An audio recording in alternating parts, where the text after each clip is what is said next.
dating coach. I'm your host, Adam Lyons, and boy, do I have a special episode for you today, because today there is nothing but love in this room as we're going to discuss the topic of polyamory. As always, I am joined by some incredible guests, starting with my incredible co-host. Hi, my name is Eve Lyons. My name is Eve Lyons. You guys know it. You know, funny, I forgot my name. I am the right hand in the company. I've been doing dating coaching with Adam for last 10 years. And I do all of the accountability coaching and mindset coaching inside of our dating programs. Perfect. My name is Maya Sky. I dated Eve and Adam for 6 and 8 years respectively, and we have children together, and so I'm excited to talk about polyamory and this different dynamic that we have. It's a little new and exciting. Yeah. So awesome to have you on the show. Yeah, Thank thanks. you. This is going to be fun, I told you. And next up. My name is Alice. I'm in open relationship with Arthur. This is my husband. And I work as a stripper in the biggest strip club in Las Vegas. Yeah. Hey guys, my name is Arthur. I'm married to Alice. As you mentioned, we're polyamorous. I'm a tech entrepreneur and live in Vegas. Awesome. So the reason that we wanted to pull this particular episode today is to tackle the things that the average person is not going to have heard about, spoken about, and definitely won't have that much experience in. And when we, the three of us, came out as polyamorous 10 years ago, So long like ago. 9 years ago, Probably what have 12 you, years ago. we ended up in the media. We're on the Steve Harvey We show. were the first ones, the cool ones, you know? The OG ones, the cool ones. The story went viral, and so people were fascinated about our relationship. Now, we weren't the first. There were many other people that were doing it, but we were the ones that kind of like one of the first in the media. The prettiest ones. The prettiest. I think we're all prettier now, to be fair. Yeah, I We had a glow up. I look at myself now, back then, I'm like, oh, I am so happy in my 30s now than I am in my 20s. So thank God. You know? I feel like I always looked great. Anyway, no, I'm joking.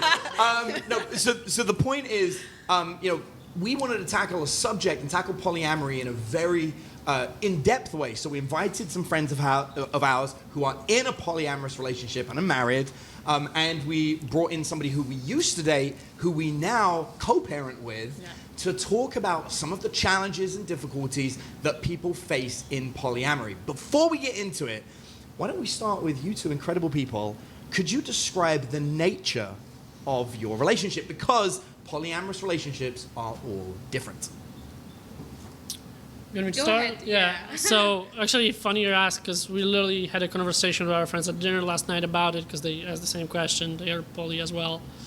And what I said, I guess, is the label in the poly community is like relationship anarchy, basically, where there is no hierarchy and you just allow for the love to flourish however it comes.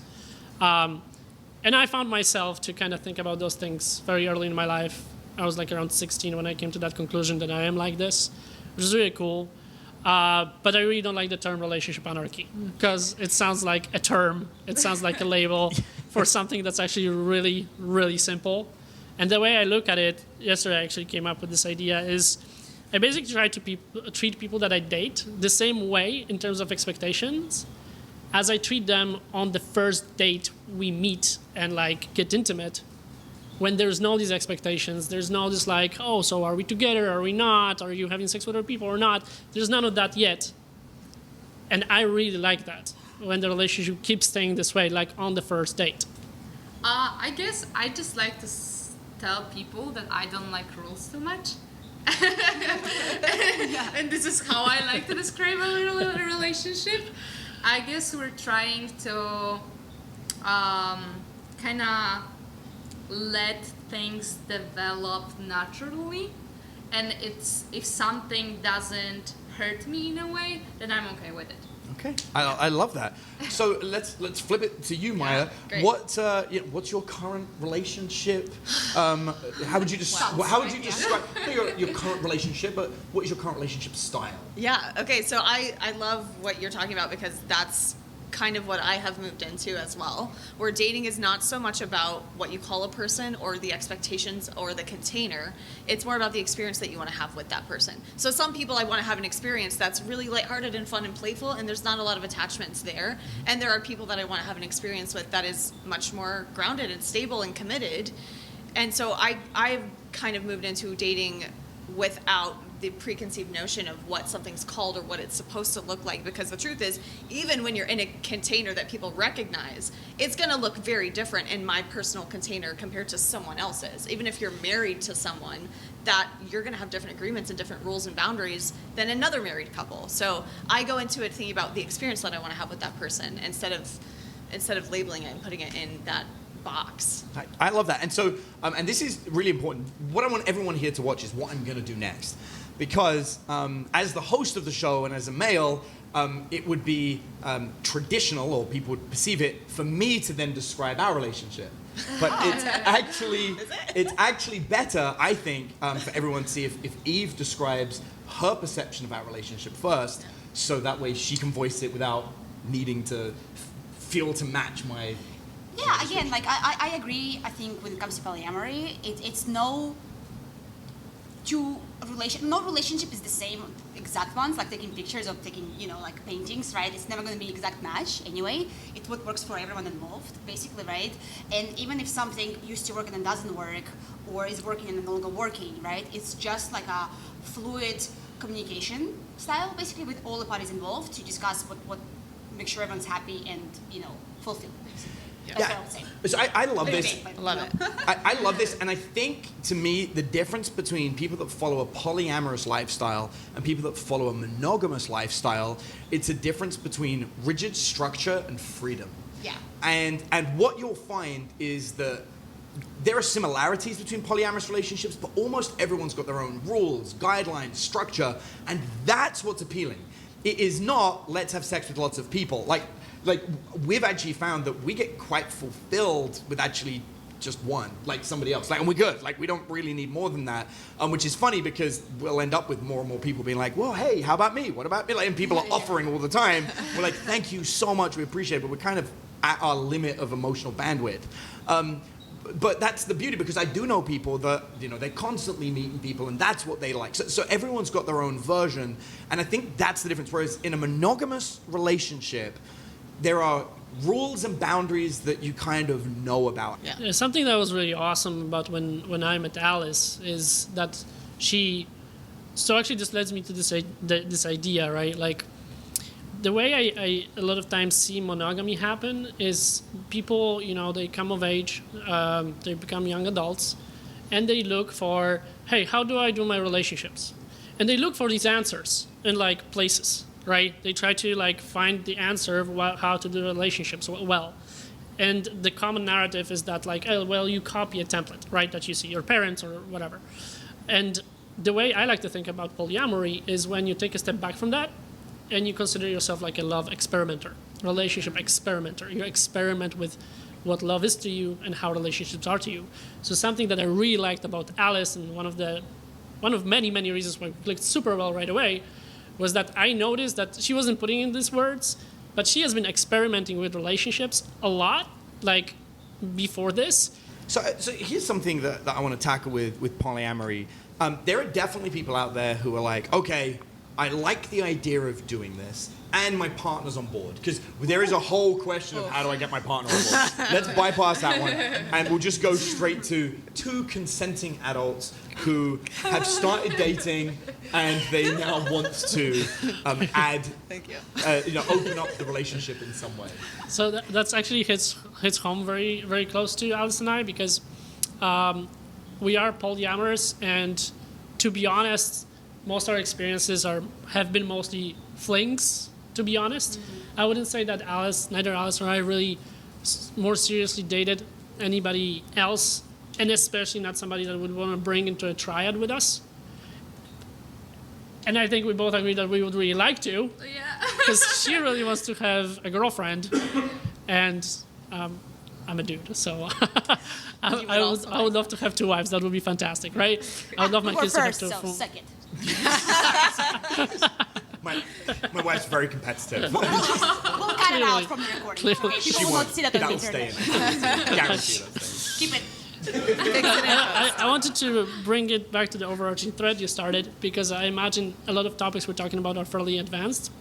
And the topic you touched of hey, stories of boundaries being broken. That's a much more I would say, beginner topic because it happens all the time when people Yeah. try to do polyamory. So, you wanna jump into a story like that you have? Yeah, tell a story, Alice. Or The boundaries. yeah. When somebody broke a boundary, yeah, the earlier topic. Well, I guess I don't even know if this is a really story about crossing boundaries because it was the beginning of our relationship. Like I said, I was 19 years old. That was my first relationship like ever. So, there was a lot of mistakes on the way. Like I wasn't sure what I want. I wasn't sure really what my boundary even is. So, Maya, you said before that it's important to know yourself before you even go to the relationship. But at the same time, if you've never been in a relationship, it's really hard to know what kind of things triggers you and what feels good and what feels bad. So Arthur slept with his ex-girlfriend and I wasn't expecting that, I'm not gonna lie. And you guys know that like there's all this social pressure of like, oh, he cheated on you with his ex-girlfriend and you have all those emotions towards this woman and this and that. And it hits me really hard and I was like, oh my god, baby, like I don't know what to do about it, but I'm really angry. And like we didn't talk about it earlier, to be honest. And I said it to you that I'm okay with you sleeping with women and having other relationships, but like it just feels different. Like it's your ex-girlfriend, so like I don't know what to do about this. I also don't want you to have this boundary, but I just feel bad and I feel triggered and I have all those emotions and anger towards you and this and that. So it's really, to be honest, I don't know if sad story or not. For now, I'm really happy how I handle it. But it went for like almost 5 years of our relationship. And I was really angry still about it. And I didn't know how to, get over it. So, like Arthur said before, we started kind of working with radical honesty coaches and this and that. So, I kind of find out in the book that I just need to go and talk to this woman and just tell her all about it and tell her how angry I am.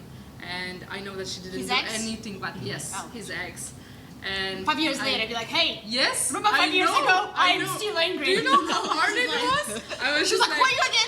She's like, yeah. So it was really hard, and I was like, I know that you didn't do anything wrong, but I have this thing, and I need to express it. So I express all those emotions, and I can finally say that I'm over it, and I just Awesome.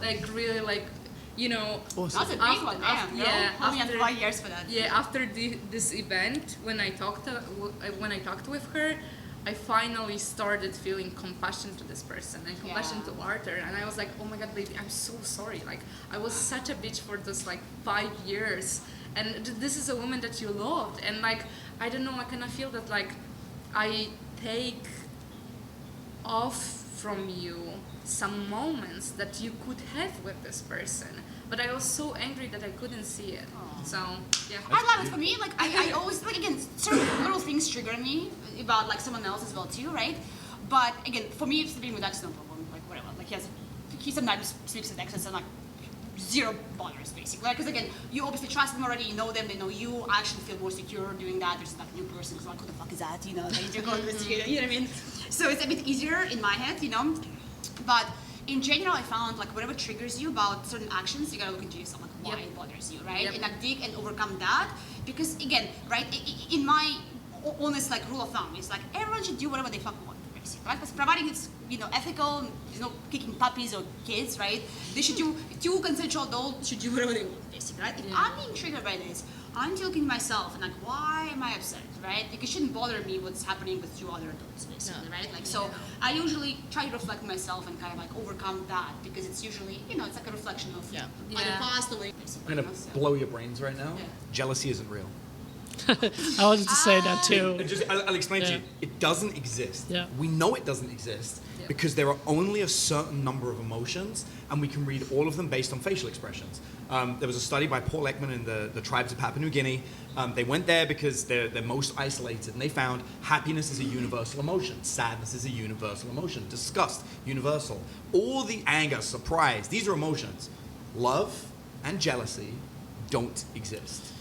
Love is the chemical oxytocin Jealousy is a word that we have created to explain a common set of reactions to a common set of actions. And the easiest way to describe it is to bundle it under jealousy, but that's so dangerous. Love has the same Very problem. dangerous, yes. Yeah, which is why I make that example, because, you know, I could be like, oh my God, I love this drink. That doesn't mean I'm going to make love to the drink. And we all understand there's a difference between those two things. Wait, if you need it to, I'm fully supporting that. You know, whatever you need. That's, Polyamory. That's a different type Set of... the top off the Yeah, bottle. 10 minutes break, please. Was that pansexual, right? Wait, like, bottle section. Yeah. So, Is it gonna fit? well, it's just... So I said cut the Once you top cut off the the top bottle off, first. yeah. But even then, no, he's right, it probably wouldn't. Even no, I'm joking. He wouldn't just cut it off. But the point is, love is very complicated because it's a chemical reaction in the mind, but we use it for everything. It's like, you know, I love my cat, I love my kids, I love my wife. You can't use that word like that, and when you combine it with like that, it gets very strange. Because we accept that, well, no, they mean different things. Well, then why is it the same word? Yeah. It's because we're being lazy about the description. Likewise with jealousy, you're being lazy about the description. Now, it would take a lot to actually explain all the different components. Men and women experience jealousy over different things, but it's almost always the same thing.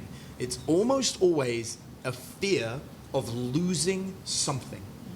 And that's really what's going on. It's a fear of losing resources, time, affection, attention, support, whatever it is, Right. children. Which- And the way we go about this, try to not lose it, is so toxic that you're not losing it anyway, right? Yeah. Like, I feel jealous about, you know, you hang out with a guy, so I'm gonna drill you so hard, you're like, fuck, you know, like, you're gonna lose me anyway, right? Like, it's interesting too. And then I'm going to really mess people up watching by telling you there's only two types of monogamy, because most of you think there's one, and this is going to really upset some of you. There's two types of monogamy. There's- Ethical and non-ethical. Yeah. Right? That's what I would say. agree. We're going to call this ethical monogamy and non-ethical monogamy. NEN, non-ethical monogamy. And here's why. This is a moment. Ethical monogamy is where a couple decide they want monogamy. They both want this, and they are both working hard towards each other. The only energy is put towards each other. They acknowledge they might have feelings and temptations outside. This is a conscious choice to drive together. The alternate form of monogamy is we both have a fear of losing the other one. So we are going to cling and hold tight to each other, hoping that the other person doesn't go anywhere, and we are going to control our partner with that. Now, there's a slight deviation for that because there are sometimes situations where one person is like that and the other one isn't, and they can work really well because the person that's clinging and controlling fulfills the other one's desire to be controlled and have somebody be clinging over them, and there's an attachment there.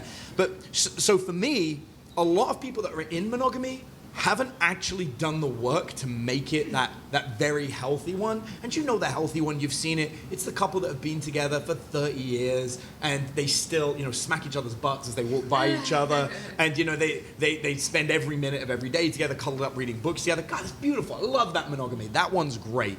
The other one that is fear-based, aggression-based, we're seeing, because fear, aggression, or that loss, that's jealousy. And if that jealousy is sitting in your monogamous relationship, you still haven't done the work.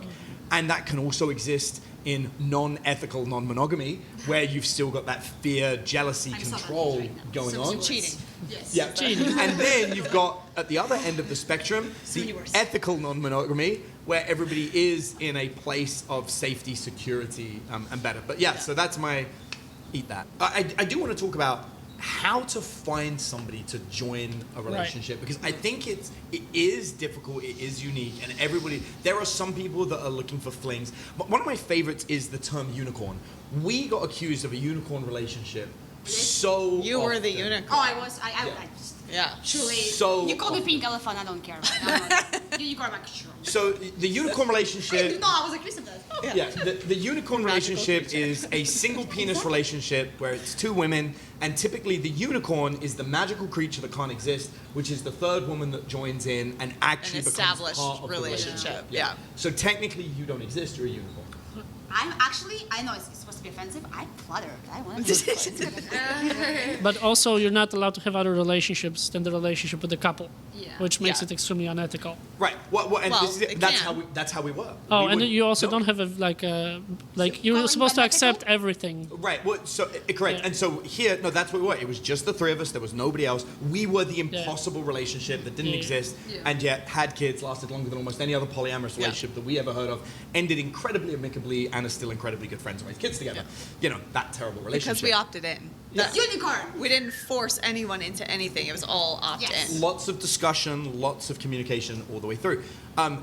But the reason I want to bring this up is it is one of the most sought after relationships. It's the relationship that the most of the polyamorous community says is unethical, can't happen, and is wrong, yet is the one the majority of people ask for. And we know this because we have a dating company, and It's a people reach porn out of for that one because over it's and over porn again. of relationships basically. It's porn of relationships. It's like Well, I actually You think know? it's deeper than that. Because porn... Oh, are you feel jealous too No, now no, that you didn't have it? porn is an exaggeration of what is real. What we have is actually what I believe most men are looking for, and some women are okay with. The problem comes in the unicorn that technically doesn't exist from our perspective, and I think me and Maya went about this the right way. We consciously spoke all the way through. There were definitely miscommunications. There were definitely. I'm not going to. Oh, we fucked up so hard, so many times. Mistakes. Yeah, I'm we going to learned own a that. lot. We learned a lot. That's the way to say But that. we were open to the mistakes and to communicating Yes. and trying to make it work each time. Yeah. But a key component of that was giving someone room to be able to work in, and it was slow. Like it was 9 months to a year of LA to Texas, and like we were still seeing people like there was, and then when we first went there was just you and me, and he slowly moved in. And then the moving in together was a very big discussion. So it was 2 years of a very slow approach with as much discussion. And back then there wasn't that much communication going on about how to do it. There wasn't. No, there were no guides. Yeah. We wrote the guides. I mean, yeah, we did, and we mapped it out our own way. But in doing so, we've definitely found that it can happen. And considering this is such a highly desired thing, and I want to be real, it's not guys paving the way on this.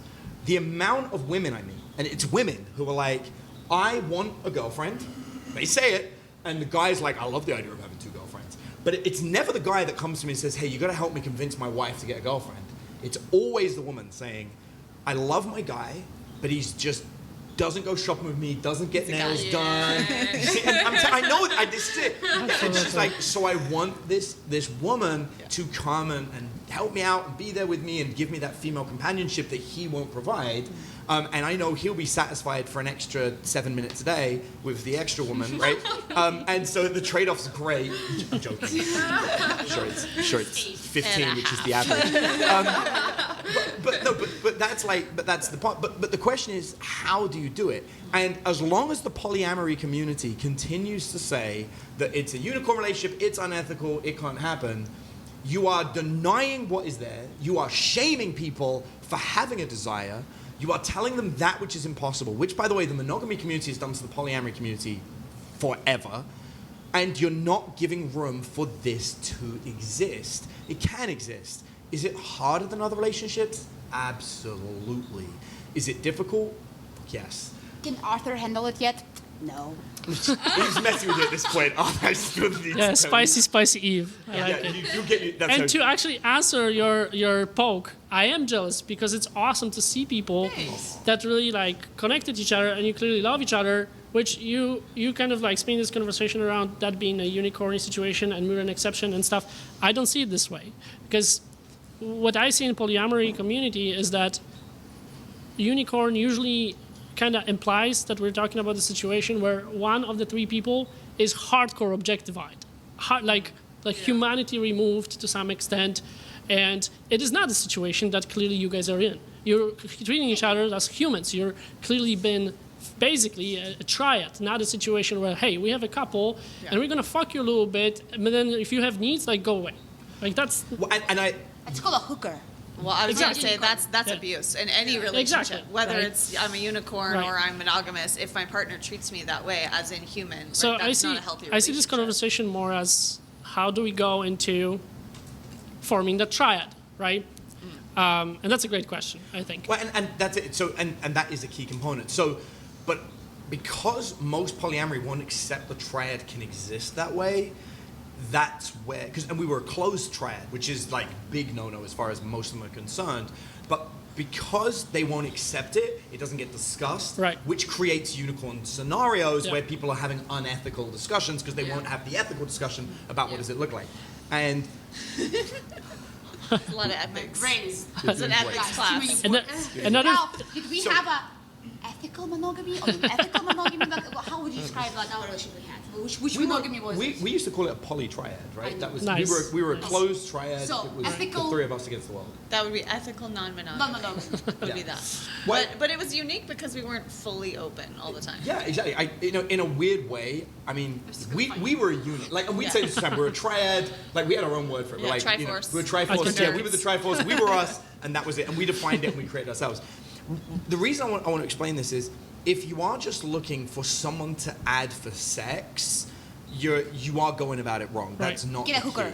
key. yeah. Yeah, you're going about it wrong. And I think you're touching on something important here, that because you asked the question, why is this the most sought after thing, right? And why is it almost like very often goes bad? Like, you guys are definitely an exception, right? Again, to answer, jealous, because it is so rare. When you look, like Alice and I go through this all the time. It is so rare for me and Alice to meet a girl that I'm like, I'm in love with this girl. And she's like, I'm in love with this girl too. That's fantastic. That's just so uncommon, especially with Alice being like extremely attractive girl. She's only attracted to like extremely attractive women. So the pool is already really small. Yeah, terrible Right. life for you, my guy. Well, I am the luckiest man that I've ever met. So there's that. But to go into that, why is it like more sought after and why does it get fucked up so much? I imagine it's because couples that usually go for this coming from a huge scarcity mindset about those things, right? Sex for them, especially with other people that are attractive, with the people they're attracted to, is not an abundance thing. They don't have a lot of it. They don't have a lot of options, especially in like circles like swingers communities. I don't like swingers lifestyle communities very much because majority of the time men in those communities use their attractive partners, women, as a trading card to have more sex, which is terrible. And then also, they complain like, hey, well, there's not much action going on and stuff. Well, you're an idiot because like you should come into those parties. Alice and I sometimes go to those, lifestyle parties and stuff, and I have a great time in there because I treat it as if I would be at any nightclub, any bar, any social nightlife environment, and try to create the same type of vibe with women there as anywhere else, which is projecting, my personality, being honest, and being abundant about my attraction, love, and sex towards people. And then you see all these couples, they're like, the guy's trying to coerce the girl, or the girl is like feeling jealous but won't explain it. Both of them are coming from scarcity. Both of them might be it's a unsatisfied. trading mindset, right? Yeah. Which is Yeah. off. And So- it as feels bargaining like it. chips. It's like currency. They're like, okay, your woman is high enough in a value market, let's say it, and mine as well. So what we're gonna do about it? Yeah. And it feels terrible for women. They're Yeah. like, It's terrible, right? We're getting towards the end, and what I'd like to hear from each of you, one bit of advice for somebody at home to make sure that they enjoy a polyamorous relationship while maintaining being ethical. Like one good tip that you're like, hey, listen, if you're going to be polyamorous, this is my one tip for you to maintain being ethical. I'd love to hear it from each. Do you have one, Maya? Yeah, If you want to go first? I do. Well, there's two. One, everyone's going to say communication. Yep. Yeah. 100%, always, number one, communication. Over communicate, yeah. So for me, I would say be your word. That for me. If you make an agreement, be your word to that. And if you want to shift that agreement, have that communication. It's okay to shift agreements, but be your word while you're in them and adapt with each other. So be your word is my really number one life rule, no matter what the topic is, but especially in this scenario. Still like communication point. No, what I would say is also as well too, right? Especially if you're doubling down and experimenting, right? Make your partners feel secure, right? Like just give them, communicate a lot, of course, right? But then fulfill that, right? Like if they, they like doing, make them feel love, basically. Find out what's their love language, how they love receiving love, and you get to be to them in so excess that be like, oh my god, yes, let's go see other people because I have it. By excess, do you mean the amount of food I've been cooking? Yeah, exactly. My cup is full. Let's fill yours now. What have you? Basically, like make sure that you focus on filling each other's cup versus, oh, this is mine, don't touch that, or this is my boundary, and like yes, come from the word of yes if you can, So. Yeah. Arthur? I would say never, ever, ever care about your self-image strongly enough to lie to anybody. Just don't lie. Yeah. Just don't lie. Just be honest. And I say that if you find yourself in a position where you're lying about something, you're being dishonest about anything, then you probably are, I don't know, you don't love yourself enough and don't accept yourself enough, right? To like live an authentic life, and that's always gonna end up badly. So, and women love this. Like you mentioned transparency, right? Women want to be with a man that is not gonna bitch out and lie about stuff under pressure. Especially under the pressure of, what if she breaks up with me? What if I lose like the most amazing person I've ever met? Da da da da. Like that's like one of the hardest ones, right? You face that and you like surrender into, but that's what I am, so that's what I need to go with. And if she wants to leave, she will leave, and that's fine. So That's a good one. Yeah, I agree. I have a weird one, I guess. Try to start liking jealousy. I know how weird that sounds, but I really think that jealousy is a really good, like a, how to say that, baby? Like a kierunkowskaz. like Perliczka. fast lane towards something. Yes, yeah, like a fast lane. It's gonna just unfold so much, and you can be surprised what you're gonna find inside of it. So, yeah. Lean into the discomfort, Yes, right? yeah. Don't just be like, oh my god, I'm scared of this. I don't want to touch it. Be like, okay, I'm gonna surround for a second and see if this is so bad. Yeah. I'm gonna go another way, and I'm gonna kind of counteract a little bit what Arthur says, but not really. I actually love labels, providing they come with unique definitions.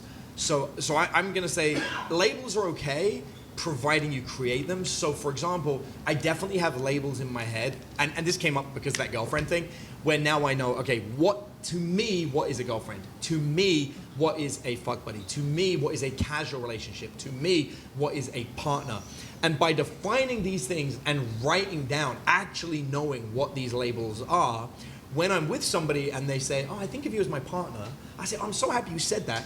I actually have a definition of partner. He's like, my legal Yeah, definition and I of was like, and I'd love to show this to you, and it's great. And again, this is a dating coach. I learned from my mistakes. I'm like, I would love to show you what being a partner means to me, to see if that resonates with you, and be open to change it, which is another key component, which is where, that's what I'm saying, it's kind of not really labels. And what does it mean to you? Right. Like your perspective Yeah. as well, so we can co-create something. Yeah. You got it. And then now I have that label with that person. Guys, I want to thank you so much for tuning in to this very, very special episode. This is, really our specialization. And Maya, thank you so much for coming on the show. It's great hanging out again in this kind of environment. Guys, I want to give you an opportunity to share with everybody if they want to meet you or learn more about you. Where can they go? How can they find you guys? Oh, I'm not really findable anymore. I have an Instagram. I put my modeling. I do burlesque. I do boudoir modeling, which is at Dramata Sky SKYE. But yeah, For a moment, I thought you said boudoir. boudoir. Yeah. Boudoir It kind of is boudoir modeling. Boudoir, But yeah, I don't. I'm moving into a very different aspect of life. So when I create the next thing, I'll let you know. Perfect. I love it. Yeah, well, you guys can go to all of our websites and fill in any forms. You will talk to me at the end of the day anyway. And you can follow me on Instagram. It's at the Eve Lions. At the Eve Lions. Excellent. Arthur. You can find me on Instagram. It's Arthur in Vegas, except no H, so ARTUR in Vegas. And you can find me in Vegas, probably at some bikini competitions. With me. Yes. My Instagram is Alice and Wonders. Yep. Perfect. And we'll make sure we link those as well to make sure you guys get them. For me, if you've ever thought that having me inside your pocket is a great idea, you're in luck because we created an artificial intelligent version of myself. That's right. you can have Adam Lyons in your pocket as a dating coach answering all of your dating questions. Check this out, it's free. If you want to get access to the prompts that you can put into your favorite AI software and have it act like me as your dating coach without paying the $25,000 a day it costs to hire me, go to askthedatingcoach.com/gift and download your AI version of me. Please don't ask AI version of me out on a date. All right, so with that being said, thank you ever so much for tuning in once again to an incredible episode of Ask the Dating Coach.